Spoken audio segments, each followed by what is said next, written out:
I'll never forget lying on my couch in the dark just after 2 a.m. in the small studio apartment I lived in, listening to the sound of my mother crying on the phone as she apologized and said to me, "I never thought you would have a different experience in the world just because of the color of your skin." I was dumbfounded. How does a white woman with 3 kids not notice that the black one is having a different experience? I always thought that was one of the reasons why I was sent to live with my Nana as a kid. And how could she forget the time that I came home from school upset because another little girl told me she couldn't be friends with me after her mom told her it was gross for a white woman to have a black baby? My mom explained that she'd seen what I'd been sharing on social media, and there was so much she didn't know when we were younger. She said that she thought I was always so loved by her and my Nana that that was all that mattered. And she kept telling me how sorry she was. And I felt the weight in my chest as my heart sank, and I began to cry with her. This was our first conversation in 2 months, and I was still hurt and raw from our previous conversations in the days following George Floyd's murder. I remember being quarantined alone in my apartment that spring. My primary connection to the outside world was social media and the news, ripe with coverage of the Black Lives Matter movement, and people sharing their own stories encountering racism and bigotry. I had this overwhelming feeling that I can only describe as the little girl inside of me who just wanted her mom. Despite my mother having demonstrated over and over again that she wasn't the source of comfort little me so desperately craved, I called her anyway. She sounded inconvenienced as she answered, short in her hello. We exchanged pleasantries, and I remember telling her that I just wanted to talk. She asked how I was, and I responded by asking if she had seen the news. She let out a sigh and said, "Yeah, Crystal," and I don't even know what to say. Tears filled my eyes as I meekly replied, "Well, Mom, you could start with Black Lives Matter." And just as I finished the last word, she snapped, "Crystal, if you called to start an argument, I don't have time for this." The feeling of her words hit me like a punch to the gut as tears rolled down my face. I don't even remember how the call ended. I just remember sitting in disbelief, though I shouldn't have been surprised. She had spent the previous 20 years in an alcoholic haze with a bigoted husband, after all. Yet I was still shattered. A few days went by, and I called her again to tell her that I needed some space from phone and video chats.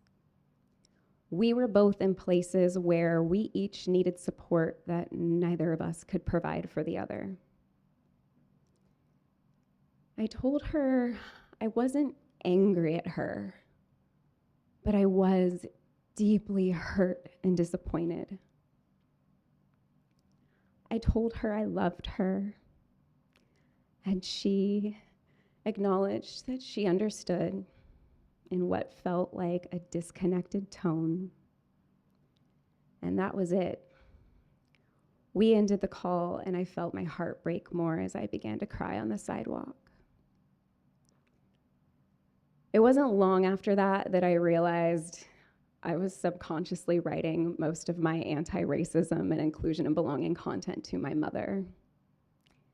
And that's when it made sense that the clients I connected with the most at the time were white women who actually listened and engaged in the work. When my mother told me that she never thought I would have a different experience in the world because of the color of my skin, it had been 2 months since we'd had a conversation. I was struggling with anxiety, depression, and insomnia when she texted me saying that she missed me and wanted to talk. By this point, she was about 9 months sober, separated from her bigoted husband, and going to therapy, something I'd wanted her to do for years. My mom and I must have talked for 2 hours that night, and I made a conscious choice to give her a chance with the understanding that I needed her to really listen to me, even if what I had to share was hard to hear. What little me needed from my mother and myself, if I'm being honest, was reassurance that my existence wasn't something to be ashamed of. Acknowledgement that my Black queer identity deserved to be nurtured, not ignored.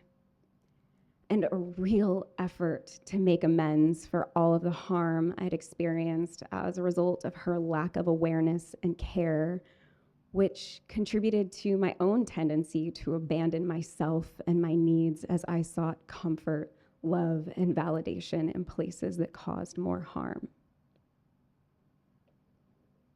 In the months that followed, she began to make an effort. She began listening in ways I had never experienced, and we began to talk in ways we never had. For the first time in my life, I felt like I mattered to my mother in the way I yearned for. And I began to actually feel a sense of belonging with her. We were healing.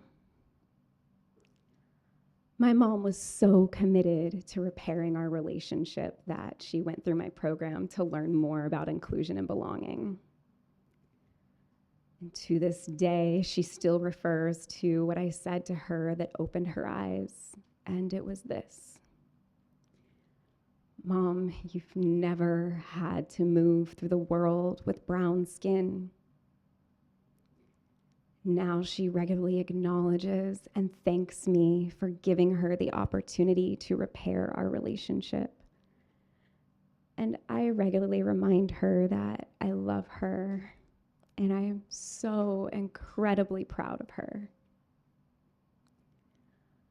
None of this would have been possible had I not initiated taking space for both of us to pause, evaluate our awareness, and move forward with compassion. My life's work is centered around belonging, and I've recognized that belonging is created from within. For me, that has required continuously, consciously, and compassionately healing the mother wound.